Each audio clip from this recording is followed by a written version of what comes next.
In this video, friends, I will show you how to change your flight ticket data on Airasia. So friends, all you have to do, the first step you need to do, go to purchase section from here.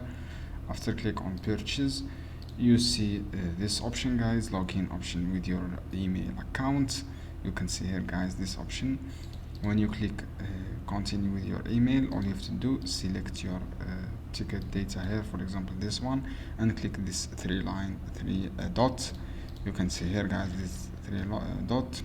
After that, guys, all you have to do, click on change selected flight. After that, choose your data here, for example June 2025 to July 2020, and then click confirm. After that, guys, click on selected and then click continue. This option continue. This is how you can do, guys. It is easy steps. Just log in your account and then choose three dot right here and then click change selected flights. After that, choose your data here. I hope, guys, these steps helpful for you. Don't forget to give like and share this video for more content.